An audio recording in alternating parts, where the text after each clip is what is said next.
Il y a des gens qui cherchent le Saint-Esprit pour parler en langue. Il y en a qui cherchent le Saint-Esprit pour avoir des visions, pour avoir des révélations, pour faire des manifestations. Vous n'aurez pas l'Esprit de Dieu. Et si vous continuez dans cette direction-là, vous allez toucher la magie. Beaucoup ont touché la magie parce qu'ils ont manqué de patience. Je répète encore, l'onction est la vie de Dieu. Lorsque Dieu la donne, il la donne pour une mission, pas pour une ambition. Alléluia. Gloire au Seigneur. Amen. Est-ce que je me fais comprendre? J'aimerais que chacun de nous comprenne que le Saint-Esprit est une personne et le travail que nous avons à faire, c'est de connaître le Saint-Esprit. Savoir comment il se manifeste. Deuxième point, le Saint-Esprit travaille d'abord en nous avant de travailler par nous. Le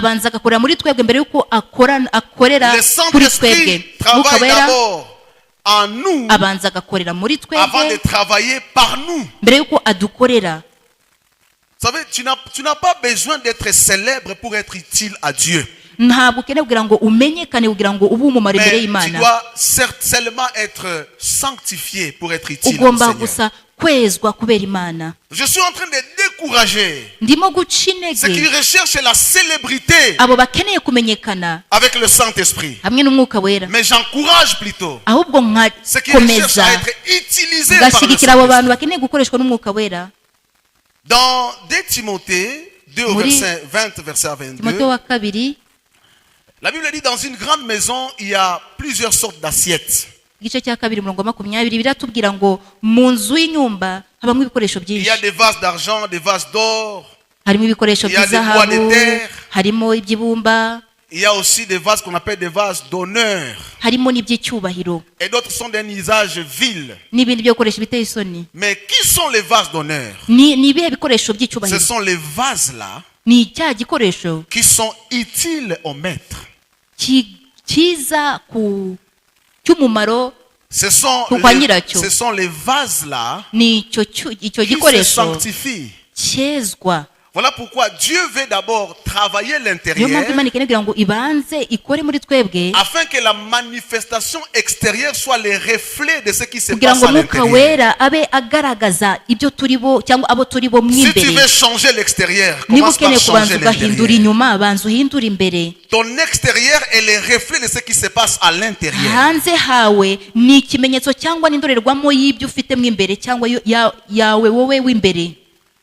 J'ai beaucoup d'exemples comme David dans 1 Samuel 16, 1 Samuel 17. La Bible parle de la caverne d'Adullam. Et David s'est retiré dans cette caverne. Et dans la caverne, il a appris, ou bien Dieu l'a creusé, Dieu l'a travaillé. Et le moment opportun, David s'est manifesté. Une des choses qu'aujourd'hui nous ne sommes pas prêts à faire, c'est d'accepter d'être préparé. C'est d'accepter d'être travaillé. Nous voulons travailler sans avoir été travaillé. C'est impossible. Celui qui veut utiliser le Saint-Esprit doit se rassurer que le Saint-Esprit l'a utilisé à l'intérieur. C'est pourquoi on dit que ce que vous faites en secret avec le Saint-Esprit, cela ne vous permettra de faire des choses en public. Mais les gens veulent faire des choses publiquement. Dans le secret, il n'y a rien. Quand vous n'avez pas un CV dans le secret, c'est impossible d'avoir un CV dans le public avec le Saint-Esprit.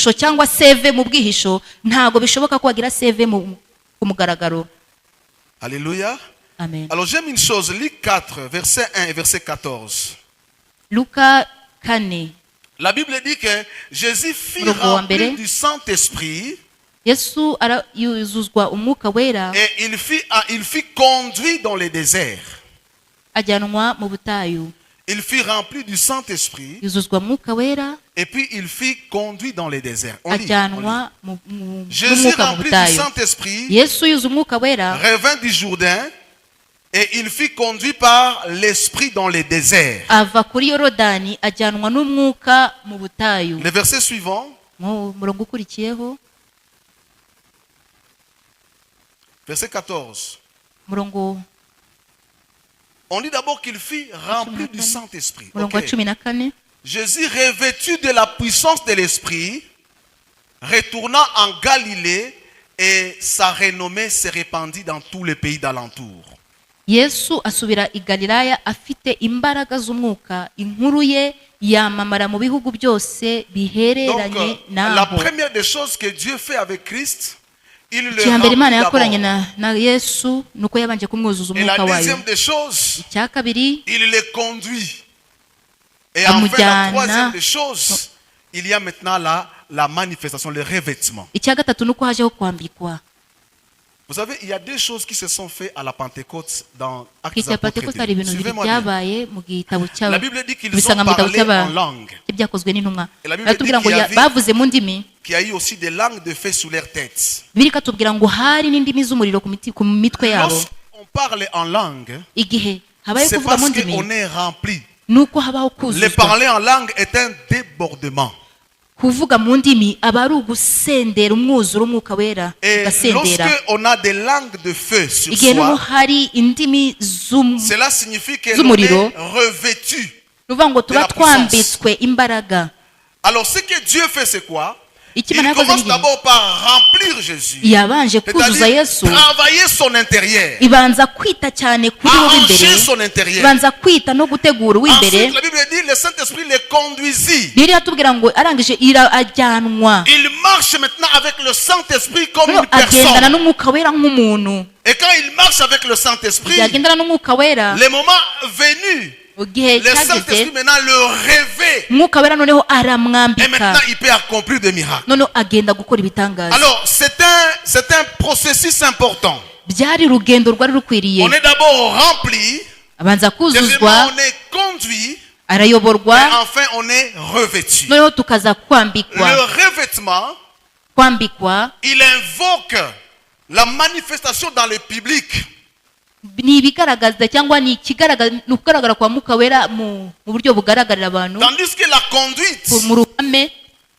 que la conduite, elle évoque la marche avec le Saint-Esprit. Et la première chose, le remplissage, il permet de travailler l'intérieur, de nettoyer l'intérieur. Amen, amen. Est-ce qu'on est ensemble? Amen. J'aimerais dire ceci. Tu ne peux pas porter le manteau de puissance si tu négliges la fidélité avec le Seigneur. Dieu loin ceux-là qui sont fidèles à lui. Et je répète encore, ceux-là qui ne vont pas patienter, qui ne vont pas chercher la transformation de l'intérieur, ils vont toucher à la magie.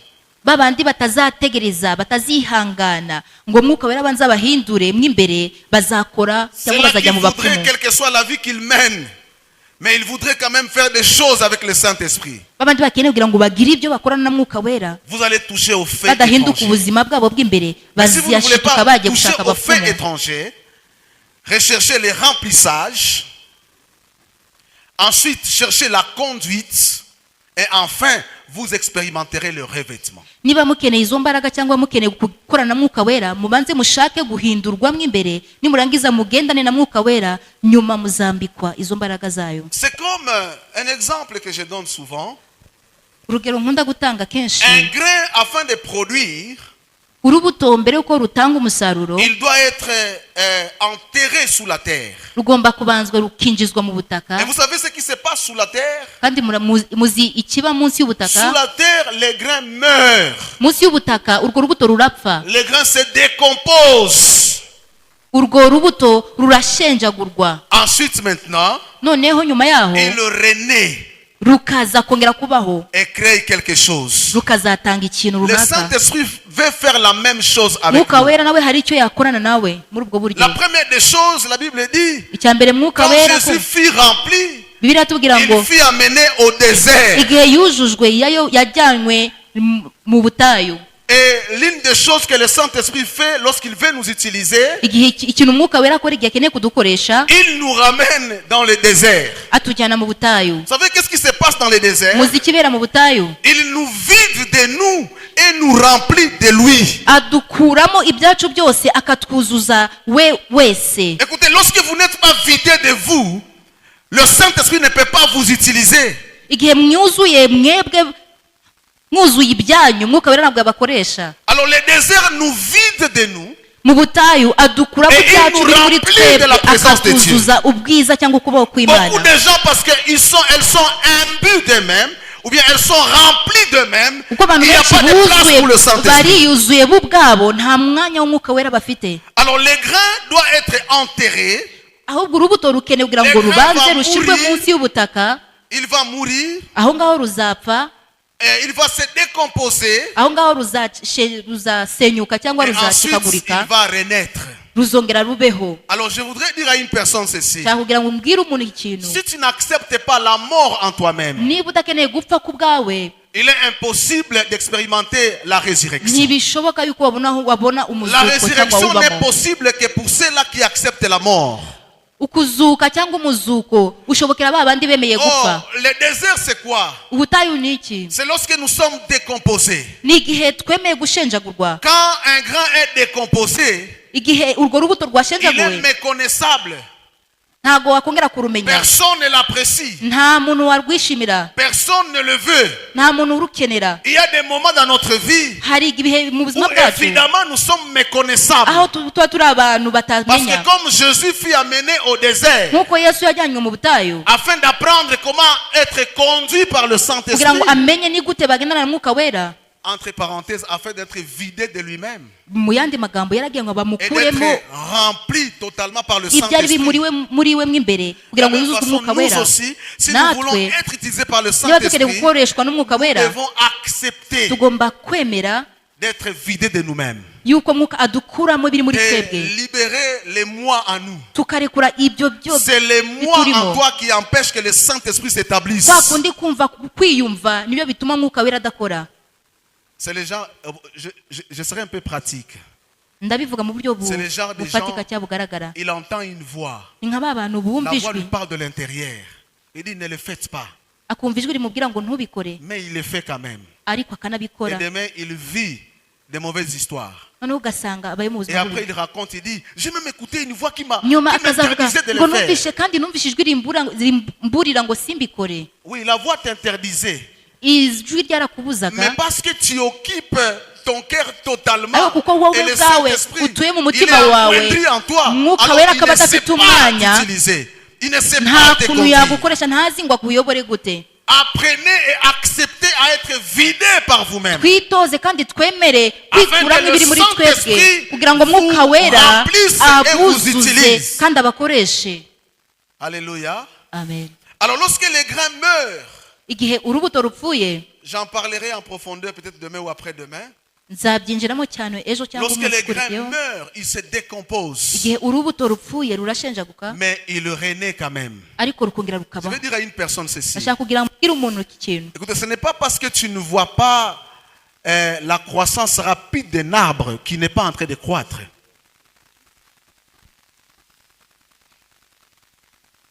Je disais, ce n'est pas parce que tu ne vois pas la croissance rapide d'un arbre qui n'est pas en train de croître. kuko utareba uburyo igiti kirimo gukura ntibivuze yuko kitari gukura. Les gros arbres ibiti binini et les grands arbres ibiti birebire ne croissent pas spectaculairement. ntago bikura mu buryo bugaragarira abantu. Vous savez pourquoi? muzi impamvu? Parce qu'ils ont le temps d'être enracinés de l'intérieur. kuko ibyo biti bifata igihe byo kugira ngo imizi bishora imizi cyane. Ils développent d'abord les racines. bigomba kubanza bikashora imizi. Afin que quand il va commencer à produire, kugira ngo igihe bizatangira gutanga imbuto, qu'il produise indéfiniment. bitanga imbuto kandi zihoreho. Alléluia. Amen. J'aimerais dire ceci. Ce n'est pas parce qu'on ne voit rien sur ta vie que rien n'est pas en train de se passer. J'aime Dieu. Vous savez, il est trop bavard, mais dans le silence. C'est-à-dire, son silence parle trop. Parce que dans son silence, il travaille. Dans son silence, il enracine. Il te donne la forme. Dieu dit ceci à Jérémie. Je t'envoie chez les potiers. Et Jérémie arrive chez les potiers. Les potiers est en train de faire des pots. Il donne une forme au pot. Et il trouve que ce n'est pas la forme qu'il veut. Il les détruit encore. Il recommence. J'aimerais te dire une chose. Lorsque tu n'as pas la forme que Dieu veut, il est prêt à recommencer ta vie à zéro. Pourvu de se rassurer de faire une personne qu'il veut lui. Alléluia. Amen. Gloire au Seigneur. Alors le grain est enterré. Le grain meurt. Si tu n'arrives pas à mourir de toi-même, alors tu ne verras jamais la résurrection. Oh, le Seigneur m'a envoyé pour que des gens qui sont morts puissent se ressusciter encore. Le Seigneur m'a envoyé à dire aux gens d'accepter de mourir en eux-mêmes afin que lui les ressuscite. La forme que tu as, ce n'est pas ce que Dieu veut. Dieu recherche une autre forme. Voilà pourquoi il est prêt à accepter que tu meurs en toi-même. Mourir en soi-même, c'est s'oublier. C'est laisser la place au Saint-Esprit. C'est demander au Saint-Esprit, je quitte le trône de ma vie et je te laisse le trône de ma propre vie. Alléluia. Le Saint-Esprit ne donne pas des options. Le Saint-Esprit donne des orientations. Le Saint-Esprit ne négocie pas avec nous. Le Saint-Esprit donne des décisions dans notre vie. Écoutez, je vous donne ma propre expérience. Depuis plusieurs années, j'ai appris à marcher avec le Saint-Esprit. Vous savez ce qui m'est arrivé? La première des choses, j'ai perdu des amis. Les gens ne me comprenaient plus. J'avais appris une chose, que je devais marcher selon le Saint-Esprit et non selon les paroles des hommes. Amen, amen. Alors la première chose que j'ai perdue, ce sont les amis. La deuxième chose qui est arrivée dans ma vie, c'est que même moi-même, je n'ai pas compris ma vie. Et les gens ne me comprennent pas et moi, je ne me comprends pas. La Bible dit que le Saint-Esprit est comme un vent. Lorsqu'il entre dans une vie, il amène la vie selon les vents de l'Esprit et non pas selon les vents du monde. Alors lorsque vous accepterez d'être conduit par le Saint-Esprit, vous serez une personne différente. Si les gens vous comprennent aujourd'hui, c'est parce que vous résistez encore au Saint-Esprit. Il y a certaines décisions que vous refusez de prendre parce que vous êtes rempli de vous-même. Mais je lève ma main, je prie que le Saint-Esprit occupe toute la place. Qu'il occupe toute la place. Quand il occupe toute la place, alors vous verrez clairement.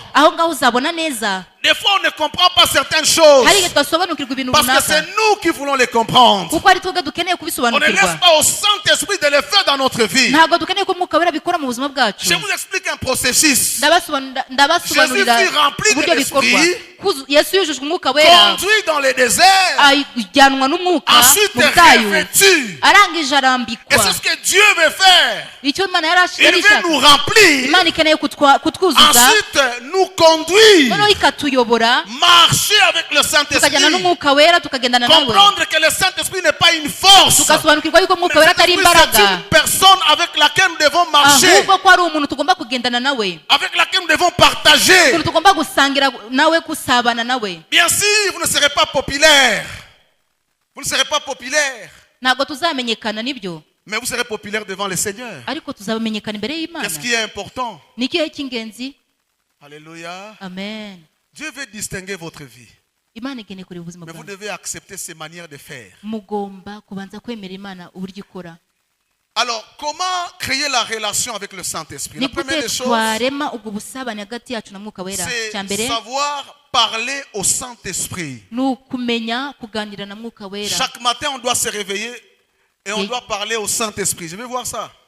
Chaque matin, on doit se réveiller et on doit apprendre à parler au Saint-Esprit. Combien de gens le font ici le matin? Tu te réveilles, tu dis Saint-Esprit, parce que c'est une personne, elle est là. Je me rappelle d'un homme de Dieu. Il nous disait la manière qu'il travaillait avec le Saint-Esprit. Des fois, il s'asseyait dans son jardin et il mettait toujours une deuxième chaise là-bas. Alors, il était en train de parler parce qu'il représentait que le Saint-Esprit était assis sur la chaise. Et il pouvait échanger avec lui. Écoutez, la mauvaise compréhension du Saint-Esprit fait que nous ne savons pas comment il travaille. Le Saint-Esprit n'est pas une force, c'est une personne. On doit savoir comment parler avec lui. Chaque matin quand on se réveille, on parle avec, on échange avec le Saint-Esprit, on se communique avec le Saint-Esprit. J'ai pris que chacun de nous développe une intimité avec le Saint-Esprit. Deuxième des choses, il faut savoir écouter le Saint-Esprit. Savoir écouter le Saint-Esprit. Vous savez, le Saint-Esprit, des fois, il insiste dans notre vie. Le samedi, je vais en parler. J'ai reçu faveur de Dieu de vous expliquer sur comment le Saint-Esprit parle au travers des songes et les rêves. Je vais encore en parler et apporter une autre notion là-dessus. La nuit, vous avez un rêve et dans les rêves, on vous dit clairement quelque chose. Mais le matin, quand vous vous réveillez, vous négligez ce qu'on vous a dit. On doit savoir écouter le Saint-Esprit. Le Saint-Esprit parle par plusieurs moyens, par plusieurs façons. La première des choses, il peut te parler par la prédication comme présentement. Je peux être en train de parler, mais c'est sur ta vie que je suis en train de parler. Le Saint-Esprit te parle.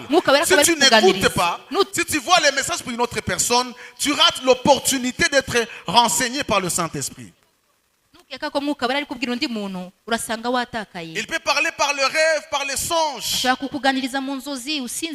Il peut parler dans la méditation. Donnez l'opportunité au Saint-Esprit de vous parler en intégrant aussi la méditation de la parole de Dieu dans votre vie. La plupart des fois, il parle par la méditation. Il peut parler par une voix audible. Alléluia. Amen. Gloire au Seigneur. Amen. Il peut parler par une voix audible. Et je lève ma main en tant qu'apôtre de Dieu. Que vos oreilles spirituelles s'ouvrent au nom de Jésus. Je dis que vos oreilles spirituelles s'ouvrent au nom de Jésus.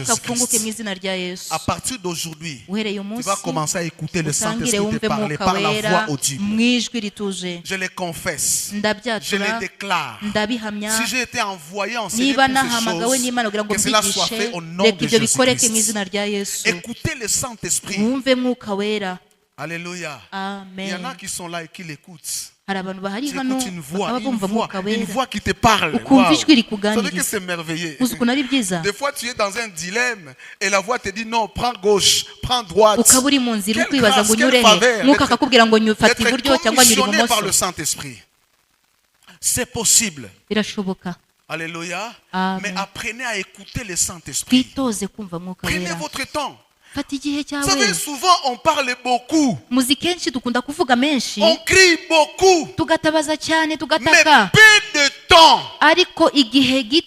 Nous sommes calmes afin d'écouter l'Esprit aussi parler.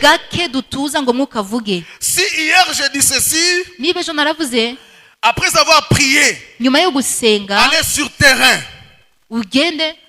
Aller sur terrain. Après avoir prié, allez chercher le travail pour lequel vous avez prié. Après avoir prié, allez postuler comme tout le monde parce que vous avez la faveur sur vous. Mais aujourd'hui, j'aimerais vous dire une autre chose. Après avoir prié, prenez le temps d'écouter le Saint-Esprit. Le Saint-Esprit parle. Dieu parle, Dieu communique. Il parle. Vous n'avez pas le temps. Vous commencez à prier, vous priez, vous priez. Et vous n'avez pas le temps d'écouter le Saint-Esprit. Je rappelle que c'est une personne. Et puis une personne polie qui ne parle pas quand toi tu parles, qui attend que tu te taises afin que lui aussi puisse parler. Alléluia. Amen. Gloire au Seigneur. Est-ce que je suis en train de parler à une personne? Le Saint-Esprit parle. Et j'aimerais que chacun de nous apprenne à l'écouter. Si vous apprenez à écouter le Saint-Esprit, alors il va vraiment vous parler. Alléluia. Amen. Troisième façon de créer la relation avec le Saint-Esprit, c'est savoir obéir au Saint-Esprit. Le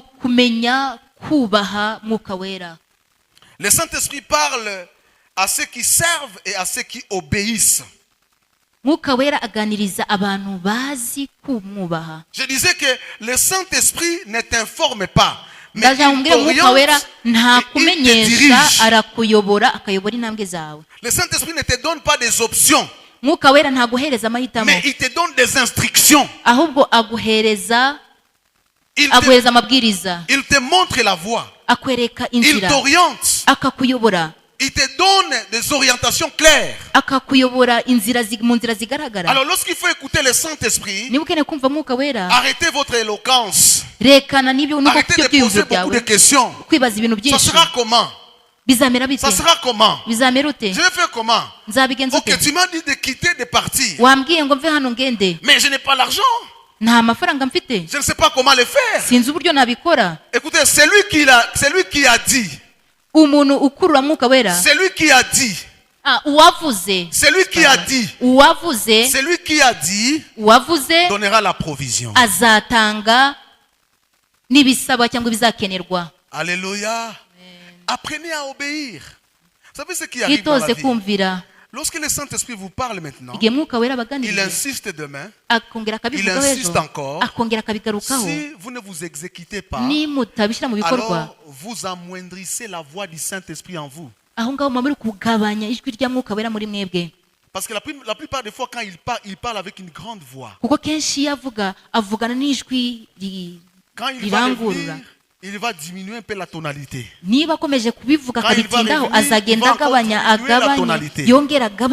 Alors si tu ne t'exécutes pas, il va finir par disparaître petit à petit. Alors apprenez à obéir. Quand le Saint-Esprit dit partez, il dit levez-vous, il dit arrêtez-vous, il dit ne le faites pas, exécutez-vous. Alléluia. Amen. Gloire au Seigneur. Il a dit à Abraham, lève-toi. Va. Et Abraham est parti. Et il a vu la grâce de Dieu. Amen, amen. Et je termine. Il arrive, il retrouve Pierre. Pierre est en train de pêcher.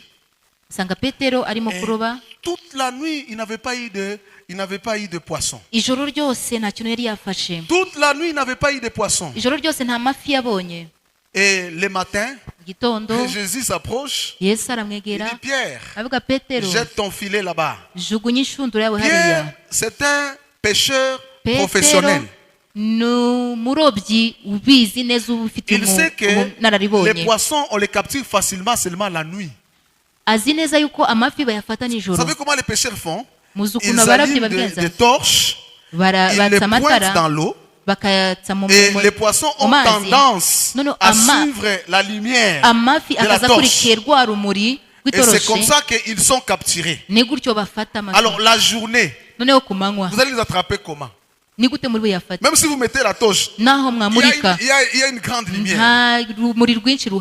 Alléluia. Amen. Je vous d'abord une parenthèse. Ce n'est pas l'habitude à Pierre de manquer les poissons. Ce n'était pas son habitude. Si vous lisez bien la Bible dit qu'il avait toujours des poissons chaque nuit. Mais ces jours-là, répète après moi, ces jours-là, il manqua les poissons. Vous savez, il y a des choses que c'est Dieu lui-même qui organise dans notre vie. C'est lui qui est à la base. Parce qu'il doit venir le matin.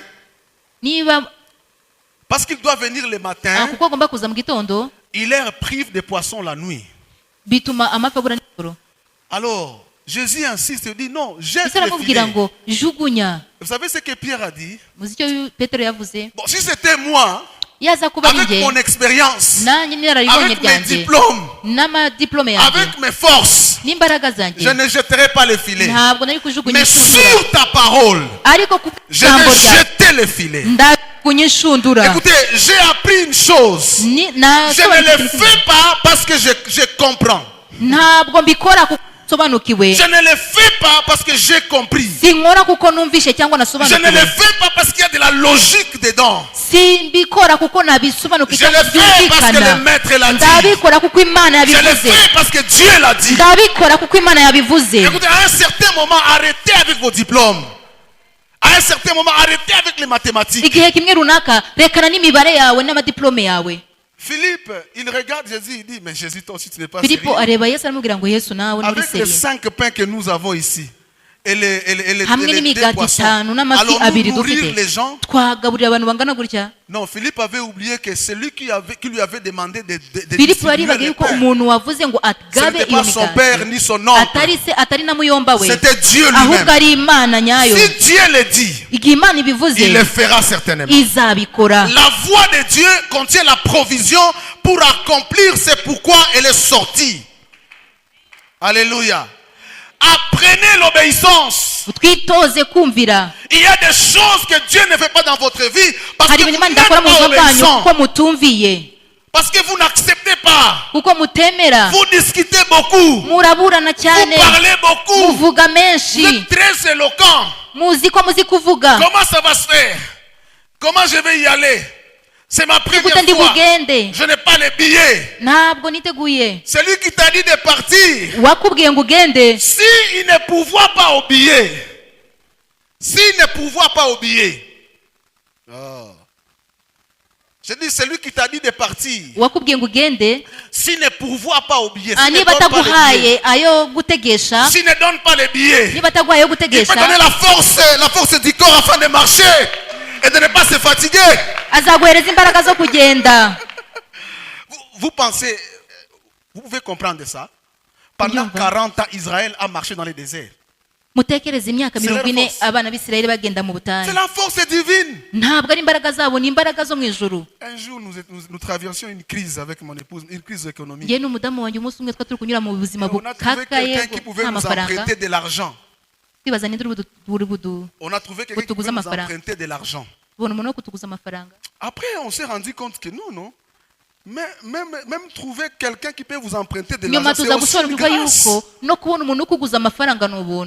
Alléluia. Amen. Non, je vous dis, obéissez au Saint-Esprit. Obéissez à Dieu. Vous loupez beaucoup de choses. Vous savez, l'Esprit m'a dit un jour, tu dois quitter le pays et partir. Moi, j'ai dit à Dieu, Seigneur, regarde les enfants que j'ai. J'en ai combien? Comment je vais aller? Si j'étais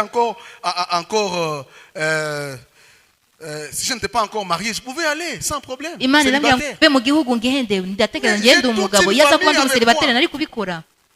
C'était dur. Mais je fais un pas. ariko ntera Je intambwe dis Seigneur, c'est toi qui as dit. ndavuga mana ni wowe wabivuze Et je vais voir si c'est toi qui as nanjye dit. nshaka kugira ngo mbone ko ari wowe Je wabivuze suis parti. ndagenda Et aujourd'hui, je continue de partir. uyu munsi ndacyagenda Alléluia. amen Tant que tu ne réponds pas à l'obéissance, igihe il y a des choses que tu utumviye n'atteindras jamais. mwuka wera hari ibintu utazageraho Amen. amen Dieu attend que ton niveau d'obéissance monte imana ikeneye yuko urwego rwawe rwo kuyumva yo kuyubaha urwo rwego ruzamuka kugira ngo afin qu'il puisse aussi monter son kugira ngo niveau izamuke d'accomplissement dans ta vie. mu buzima bwawe kugira ngo igire icyo ikora mu buzima bwawe Je clôture et j'aimerais prier. ndarangije ngiye gusenga Écoutez, choisissez l'obéissance sans faire de débat. Il y a beaucoup de gens qui aiment les débats. muhitemo Ça sera kumvira comment? Mais comment? Hein? mutabanje Il n'est mwabona pas hari abantu logique, bakunda lui. gusenga Dieu n'est ntabwo pas logique. byumvikana Dieu est dans l'illogique. imana ntabwo bisobanukiwe ntabwo Écoutez, mbyumva quelqu'un disait ceci. hari uwari uri kuvuga Tant que tu y vois encore de la logique, igihe ugishyiramo kugira ngo ukeneye kubyumva c'est que gusobanukirwa c'est humain. ni ukuvuga ngo ni Mais ibya quand tu n'y kimuntu verras pas de la logique, igihe uzaba c'est que utashyizemo c'est au-delà de ibyumviro byawe l'humanisme. ni ukuvuga ngo ni hirya y'ubumuntu Et là, on peut penser à Dieu. aho ngaho tugomba gutekereza imana Alléluia. amen Amen, amen. amen Alors aujourd'hui, j'aimerais me synthétiser et te demander tout simplement, bien-aimé, cyangwa mvuge muri apprends make mbabwira ati bene data à mwitoze communier avec le Saint-Esprit. kuganira kugirana ubusabane na mwuka Communier, wera c'est une personne. ganira nawe ni umuntu Avant de recevoir le feu, mbere yo kwakira umuriro il veut t'enseigner à entendre dans le silence. akeneye kugira ngo umutekerereze mu Avant de marcher gutuza dans le feu, mbere yo kugendera mu muriro il veut que tu marches dans la fidélité. akeneye kugira ngo ugendere mu Pourquoi les gens veulent gukiranuka le feu? Feu descend, feu descend. mwuka muriro manuka Il n'y a aucun feu qui descendra s'il n'est nta pas en muriro toi. uzamanuka mu gihe muri Le wowe nta feu muriro ne peut urimo attirer qu'un autre feu. umuriro uhamagara uwundi Vous voulez que le feu embrase ici? mukeneye ko umuriro utwika Mais il faut ahantu qu'il y ait le feu en nous. biba bikeneye ko hano haba Afin que umuriro ce muri feu twebwe soit attiré. kugira ngo uwo muriro ukurure uwundi Avant de faire tomber le feu, mbere yo kugira ngo ugwishe umuriro il veut que tu attendes sa voix dans le silence. akeneye yuko umwuka akeneye yuko wumva ijwi Avant la rye mu démonstration bwihisho biblique. cyangwa mu bwiherero Il demande d'abord ta transformation dans le privé. mwuka kugira ngo akugaragaze cyangwa agire ibyo akorana nawe ahagaragara cyangwa bose babibona akeneye kugira ngo mugirane ubusabane igihe wiherereye Chacun nawe aimerait venir en ce lieu et faire des spectacles. buri wese yakwifuza guhagarara ahantu kugira ngo akore Non, ibintu le bitangaje spectacle commence dans les secrets. ibyo bitangaza ibyo bintu Si dans bitangaje les bitangira mu secrets tu as fait des bwihisho spectacles avec le Saint-Esprit, dans niba le mu bwihisho public, ukorera rien ne va te ibitangaza na mwuka résister. wera ahantu uhagararira abandi nta cyatangaza byakoreka Recherchez la communion avec le Saint-Esprit. dushake ubusabane na mwuka Parlez wera avec lui. tumuganirize Écoutez-les. tumwumve Obéissez à lui. tumwubahe Et le Seigneur va se manifester. imana izigaragaza Lève ta main, nous prions le Seigneur. zamura ikiganza tujye gusenga Lève ta main et tu peux te lever là où tu es. ushobora no guhagarara ahantu uri J'aimerais que tu dises au Saint-Esprit, ashaka ngo ubwire mwuka wera je suis là. ndahari ndi hano Je veux une relation. shaka ubusabane Je ne veux pas de murmure. ntago nkeneye kwitotomba Je ne veux pas un passage. ntago nkeneye ibyanditswe Je ne veux pas une visite. ntago nkeneye gusurwa Je veux une habitation. ndakeneye kuza gutura Je veux une communion. ndakeneye ubusabane Non, non, je suis fatigué de la visite. ndarambiwe gusurwa Je veux qu'on marche ensemble. ndakeneye ko tugendana Je veux qu'on continue sur le même ndagira chemin. ngo tugendane mu nzira imwe C'est possible aujourd'hui uyu munsi birashoboka de voir le Saint-Esprit autrement. kubona mwuka wera mu bundi Communier avec buryo le Saint-Esprit autrement. ukabana nawe mu busabane Est-ce que tu peux commencer butandukanye à prier, ese à watangira parler avec le gusenga Saint-Esprit, à ukaganiriza parler avec mwuka le wera Saint-Esprit? Non, arrête de dire Saint-Esprit, remplis-moi. Dis plutôt reka Saint-Esprit. kubwira mwuka wera ngo nyuzuza Je vais te voir marcher avec ngo moi. nkeneye kubona ugendana nanjye Vous savez ce que Dieu veut? Il veut qu'on prenne le Saint-Esprit comme un compagnon, comme un père, comme un ami, kumva usobanukirwa ukamenya ko mwuka wera ari comme umuvandimwe quelqu'un avec ari lequel inshuti ya nous bugufi marchons. ari inshuti ya hafi Lève ta main, nous prions, nous zamura prions. ikiganza dusenge dusenge Je voudrais parler aussi sur la vie de quelques personnes. Je m'en excuse pas sur la vie de quelques personnes. Lève ta main, lève ta main, lève ta zamura main en ikiganza l'air. cyawe Lève ta main en l'air, lève ta main en l'air. zamura Et commence à ikiganza prier. cyawe uzamura ikiganza cyawe Je vais utangire sentir gusenga des gens qui prient. Je vais sentir des gens qui prient. Je vais sentir des gens qui appellent le Saint-Esprit comme une personne. Je vais sentir des gens qui parlent au Saint-Esprit comme s'ils parlaient aux gens, comme s'ils parlaient à une personne. Je vais sentir des gens qui parlent au Saint-Esprit, pas pour utiliser le Saint-Esprit, mais pour être utilisés par le Saint-Esprit. Raima Sintalia Bosai de Gremon Separode. Lebra Sita de Grama. Rebra Somonto Boy. Libra Sobrai. Ela Gensimanta la Beberosoy. Le Graciteria Lobran Semai. Saint-Esprit souffle. Souffle Saint-Esprit, souffle Saint-Esprit. Souffle Saint-Esprit, souffle Saint-Esprit. Souffle Saint-Esprit, souffle Saint-Esprit. Souffle Saint-Esprit, souffle Saint-Esprit, souffle Saint-Esprit. Souffle Saint-Esprit, souffle Saint-Esprit, souffle Saint-Esprit. Souffle Saint-Esprit, souffle Saint-Esprit, souffle Saint-Esprit. Souffle, souffle, souffle Saint-Esprit. Saint-Esprit, tu es une personne, tu es un homme, tu es un père, tu es notre Dieu. Nous voulons communiquer avec toi, échanger avec toi. Le rasoba remante le gasoi de monte paido soplai ira lege semente le boy oh mai de grissa lo baba sente mai. J'active les dons de parler en langue au milieu de nous. Je communique une onction pour emporter les gens dans les langues. Le rasibai do gromante palosodei. Saint-Esprit, active ces dons. Tu es parmi nous, tu es au milieu de nous. Active les dons du parler en langue. J'active des voix audibles, des gens qui entendent la voix de l'Esprit, des gens qui entendent la voix du Saint-Esprit, des gens qui entendent le Saint-Esprit les parler. Que cela soit activé en toi au nom de Jésus.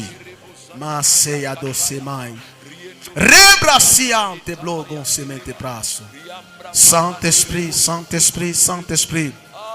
Saint-Esprit, fais souffler un vent au milieu de nous. Libère une force au Saint-Esprit au milieu de nous. Souffle Saint-Esprit. Souffle Saint-Esprit. Souffle Saint-Esprit. Des dons de prophétie sont activés maintenant. Les dons de prophétie sont activés maintenant. J'ordonne que ces dons soient activés par la puissance du Saint-Esprit.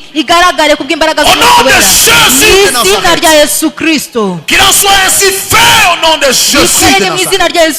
Que ta bouche s'ouvre. Que le feu entre dans ta bouche. Que le feu entre dans ta bouche. Que le feu entre dans ta bouche. Que le feu inonde ton cœur. Oh, je vais sentir une bouche qui déborde du feu. Qui déborde de la puissance du Saint-Esprit. Saint-Esprit. Saint-Esprit. Saint-Esprit. Glorifie-toi. Glorifie-toi. Glorifie-toi au Saint-Esprit. Glorifie-toi au Saint-Esprit. Glorifie-toi au Saint-Esprit. Glorifie-toi au Saint-Esprit. Glorifie-toi au Saint-Esprit. Glorifie-toi au Saint-Esprit. Glorifie-toi au Saint-Esprit. Glorifie-toi au Saint-Esprit. Alléluia. Je prie qu'une atmosphère de songes, une atmosphère de rêves, une atmosphère de songes, une atmosphère de rêves embrase ces lieux. Embrase ces lieux. Embrase ces lieux. Atmosphère de songes et de rêves. Atmosphère de songes et de rêves. Atmosphère de songes et de rêves. Atmosphère de songes et de rêves. Alléluia. Les santos menegans. Les brassoi de manto plore de sang.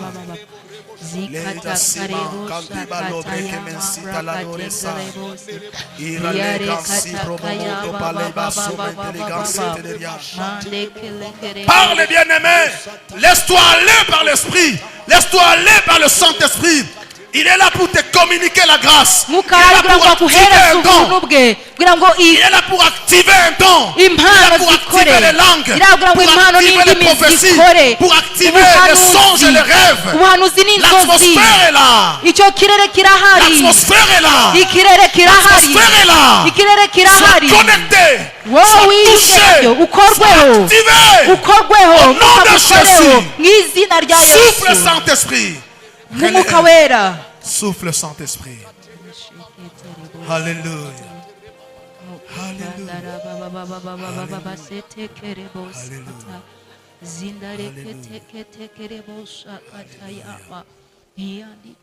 Saint-Esprit, tu es Dieu. Nous saluons ta personne, ta personnalité, ta présence en ces lieux. Nous confessons que tu es avec nous dans la Pentecôte. Nous confessons que tu nous accompagnes jusqu'à la fin. Et tu vas te glorifier. Tu es un Père. Tu es le Dieu de notre dispensation. Le Dieu de notre temps. Glorifie-toi, ô Seigneur. Glorifie-toi, ô Dieu. Au nom de Jésus-Christ. Soyez bénis abondamment.